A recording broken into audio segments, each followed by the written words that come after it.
휴거 광야의 소리로 요한계시록 강의 시리즈 계속하겠습니다. 사도 요한이 이렇게 하늘문이 열린 곳으로 가서 성령의 감동에서 아버지 보좌를 받습니다. 이것이 바로 교회가 이 땅을 주님의 그 마지막 나팔로 주님의 호령과 천수장을 소유 하나님의 나팔인 그 마지막 나팔의 호련히 표현하는 이리로 올라오라는 이 사건 속에서 모든 주님의 교회들이 목도할 장면을 지금 사도 요한이 계시록 4장 하늘보좌에서 보고 있다고 보면 됩니다. 굉장히 중요한 이 모습이죠. 여기서 그래서 하나님 아버지가 좌정하신 것을 분명히 봤습니다. 그래서 앉으신 이 모양이 특이했습니다. 아버지 하나님의 모습은 모두가 사실 보석이라고밖에 표현이 안 될 정도로 사도 요한은 그런 표현을 쓰고 있습니다. 물론 성령께서 감동한 대로 쓰는 거지만요. 벽옥, 홍보석 같고 모양이 벽옥과 홍보석 같다. 아버지 하나님은 인자로 태어나신 분이 아니잖아요. 그렇기 때문에 인자 같은 이 이렇게 하지 않습니다. 인자 같은 이가 있다는 것은 꼭 예수 그리스도를 나타낼 때 그런 말씀 하시거든요. 어쨌든 이 보좌에 앉으신 이가 있는데 모양이 벽옥과 홍보석 같다로 표현하고 있습니다. 또 무지개가 있고 보좌에 둘렀습니다. 발무지개가 아니라 그냥 이렇게 점처가 들렸다는 거죠. 또 모양이 녹보석 같다니까 이 보좌에 둘린 무지개는 빨주노초 파남보가 아니라 모양이 녹보석 같은 무지개가 퍼렇게 이렇게 쫙 둘러 있습니다. 그 앉으신 분은 벽옥, 깨끗한 보석, 홍보석, 빨간 보석, 거룩 그 자체, 하나님의 그 권능 그 자체, 권세 자체, 이 빨간 보석, 그런 모습으로 비춘 하나님을 지금 보고 있는 겁니다. 하나님 보고 살자가 없는데 특별한 경우가 되어 성령의 감동에 대해서 이런 놀라운 사실. 근데 우리가 이런 것들을 지금 인간의 글로 이렇게 하나님의 말씀이 써있기 때문에 이렇게 보는 거지, 진짜 이 실제적인 상황이 발생할 때는 정말로 우리가 예수님의 권세와 능력으로 우리가 부활을 또한 변화를 입어서 주님을 만나기 전에는 알 수 없는 엄청난 곳이죠. 이게 바로 예루살렘 성의 가장 높은 곳에 있는 하나님의 보좌가 아닌가 봅니다. 또 보좌에 둘러 24 보좌들이 또 있어요. 하나님 아버지 보좌가 있지만 이 보좌를 뺑 둘러서 24 또 작은 보좌들이 있어요. 그것도 왕이 앉는 보좌인데요. 그 보좌라고 표현됐어요. 근데 24명의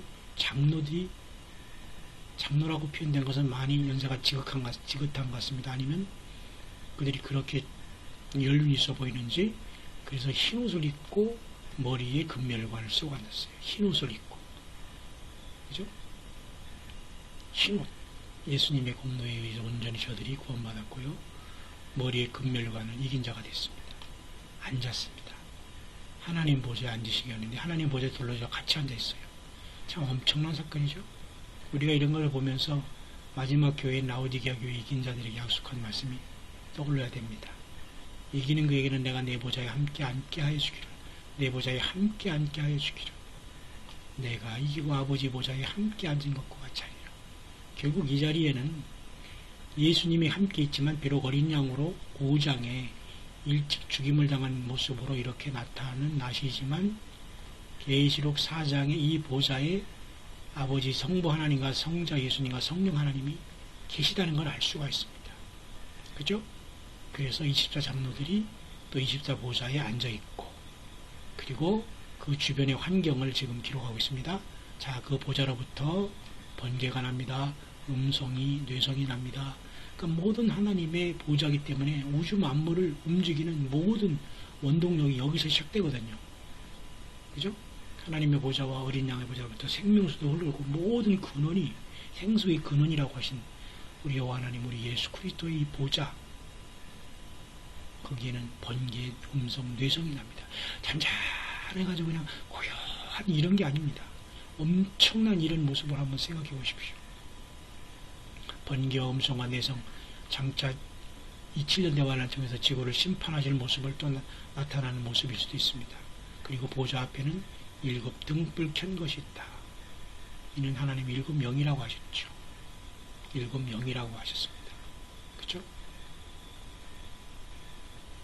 계시록 1장에도 보면 그 보좌 앞에 일곱 영과라는 말이 있죠. 그 보좌 앞에 일곱 영과. 그죠? 여기 일곱 영이 계시죠. 일곱 등불 켠 것이 있는데 일곱 영인 것인지 그건 잘 모르지만 어쨌든 비슷한 일곱 등불 켠 것이 있답니다. 일곱 등불 켠 것. 일곱 영. 여기 그냥 일곱 영이라고 표현하시네요. 그럼 1장에 보좌 앞에 일곱 영, 성령 하나님을 나타낸 거죠. 뿐만 아니라 말이죠. 5장에 보면 예수님이 일곱 뿔과 일곱 눈이 있는데 일곱 눈은 예수님의 일곱 눈이 바로 하나님의 일곱 영이에요. 희한하죠. 그렇기 때문에 예수님도 부활하셔서 승천한 다음에 아버지께서 내가 내 이름으로 보낼 성령 그가 모든 걸 너희들을 가르치시고 모든 진리 가운데 인도하신다. 기름 부음이 너희 가운데 있으니 아무 너희를 가르칠 자가 없다고 하는 그 말씀이 이루어진 겁니다. 그래서 이곳에 일곱 등불 켠 것은 하나님의 일곱 명이 또 보좌 앞에 있었습니다. 보좌 삼위일체 하나님이 여기 성부 하나님 앉아 계신 분 보좌 앞에 등불 켠 성령 하나님 5장의 어린 양 예수 그리스도. 그러나 이분은 일곱 뿔 일곱 눈이 있으니 또 일곱 눈은 또 하나님 일곱 영이라고 하신 결국은 삼위일체의 하나님 성부 성자 성령이 하늘 보좌에 계신 것을 본 것입니다. 참으로 놀라운 일이지 않습니까? 또 보좌 주위에 또 한 번 환경을 지금 사도 요한을 통해서 하나님은 우리들에게 미리 보여주고 있습니다. 휴거 성도들이 보여야 할 그 장면. 보좌로부터 이런 모습을 본 다음에 보좌 앞에 있어요. 보좌 앞에 보니까 크리스탈 수정 같은 유리바다가 있어요. 깨끗하고 맑은 유리바다가 쫙 펴져 있어요. 그렇게밖에 표현이 안 돼. 너무 맑고 깨끗하기 때문에. 뿐만 아니라 보좌 가운데와 보좌 주위에 네 생물이 있다. 보좌 가운데와 보좌 주위에, 다시 말해서 이 말씀은 하나님의 보좌를 이 네 생물들이 또 바치고 있다는 겁니다. 하나님의 보좌를. 우주 만물을 그 대표하는 이 천사들, 그 모든 치리하는 천사들, 천사장 중에 천사장들인 이 네 생물이 사자 같고 송아지 같고 사람 같고 독수리 같은 이 네 생물이 하나님의 보좌 가운데 보좌 주위에 네 생물이 있다. 이 보좌를 받치고 있는 겁니다. 받들고 있는 겁니다. 에스겔서 보면 두 날개는 가리고 네 날개로 날면서 걸어가다 하고 있어요. 여기서도 물론 걸어가다 여기도 하고 있잖아요. 6날개. 그죠? 같은 내용입니다. 에스겔이 본 것과 그 보좌를 에스겔도 봤거든요.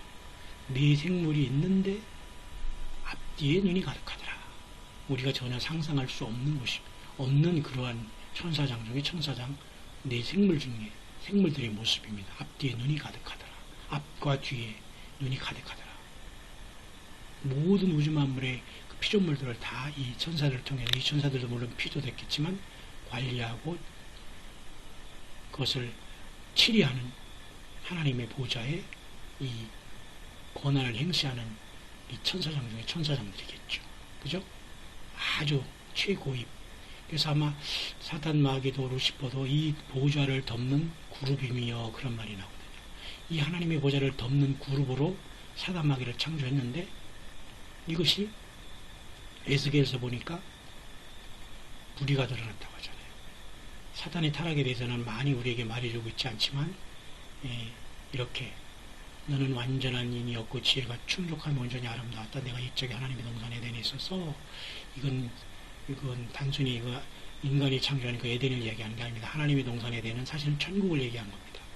여기도 이 존재도 각종 홍보석과 황보석과 금광석과 황목과 홍만화와 창옥과 상 이런 모든 걸로 단장했어요. 그러니까 모든 피조물 중에 최고로 하나님께서 지었고 창조해서 세웠는데 그래서 그는 너는 기름 부음을 받은 덮는 그룹이며 내가 너를 세우매 내가 하나님의 성산에서 예수님이 이를 세웠지만 예수님이 창조주니까 덮는 그룹으로. 그러나 지음을 받던 날부터 내 모든 길을 완전하더니 마침내 불의가 드러났다. 사단이 타락을 얘기하고 있죠. 뿐만 아니라 여러분, 이사야서 14장 12절에도 바로 그러한 사탄의 타락이 나와 있습니다. 자, 아침에 아들 계명성이 어찌 하늘에서 떨어졌으며 하면서 내 마음에 이르기를 하늘에 올라 하나님 뭇별을 외워 나의 보좌를 높이리라. 자꾸 이게 높아지려고 노력하고 있잖아요. 피조물인 주제에 하나님처럼 예수님처럼 되고자 해서 3분의 1 천사를 다 끌고 내서 반란이 일으킨 사건이 나타난 것입니다. 자, 그 지금 보좌를 보고 있죠. 잠깐 우리가 그 보좌에 이 내생물들은 자기 위치에서 철저히 걸어가다 하면서 사자 같은, 송아지 같은, 사람 같은, 독수리 같은 이 네 천사들은 충실하게 위치를 지키고 있는데 이 보좌를 덮는 그룹 천사가 안 보이네요. 아마도 이 위치를 떠난 것 같습니다. 아마도 구속하다면 첫 열매인 신부되는 우리 예수님을 믿는 14만 4천이 하나님 아버지와 예루살렘의 이름과 어린 양의 새 이름 있는 이들이 이 덮는 그룹의 위치에 이 자리에 올라가 영원히 보란듯이 사단과 그 악한 영들이 타락과 지위를 떠나서 하나님을 배신한 것이 얼마나 무섭다는 걸 보여주면서 피조물인 인간을 영원히 하나님의 아들로서 구원하서 구속해서 영원히 그 보좌에 두게 하시는 하나님의 창세전의 계획이 그렇게 완성될 겁니다. 얼마나 높고 깊은 놀라운 하나님의 뜻과 생명의 말씀입니까? 그래서 내 생물이 각각 6날각에 있어 그 안에 안과 주의 눈이 가득하더라. 그들이 밤낮이도 않고 거기가 밤이 있어서 밤낮이라고 한 것이 아니라 거기서는 영원히 시간도 없는 곳에서 지금도 계속해서 걸어가다 주 하나님은 전능하시뇨 주님도 계셨고 이제도 계시고 장차 오실 자를 계속 찬양을 올리고 있습니다. 놀라운 일이지 않습니까? 다니엘도 그렇게 예적부터 항상 계신 일을 봤지만은 에스겔도 역시 마찬가지로 1장에 북방에서 폭풍이 오는 걸 보면서 이 네 생물이 나타난 걸 보는 걸 봅니다. 계시록이 에스겔 1장 4절에 봅시다.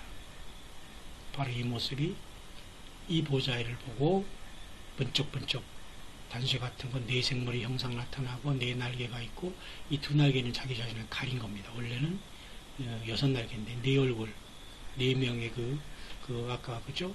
그 송아지, 사자 송아지, 사람, 독수리 모양 그 네 얼굴, 그 다음에 이 똑같은 것을 봤는데 이렇게 표현한 겁니다. 보세요. 사람 얼굴, 사자 얼굴, 소의 얼굴, 독수리 얼굴. 앞의 모습은 여기서 사람부터 봤습니다. 사람의 모습부터 봤어요. 근데 요한계시록 거기에 보면 오른쪽에 사자, 사람, 송아지, 사자, 송아지, 사람, 독수리 이렇게 봤는데 에스겔은 사람, 사자, 소, 독수리 이렇게 봤습니다. 사람, 사자, 소, 독수리 이렇게 봤죠. 같은 것입니다만 음식 그대로 있습니다.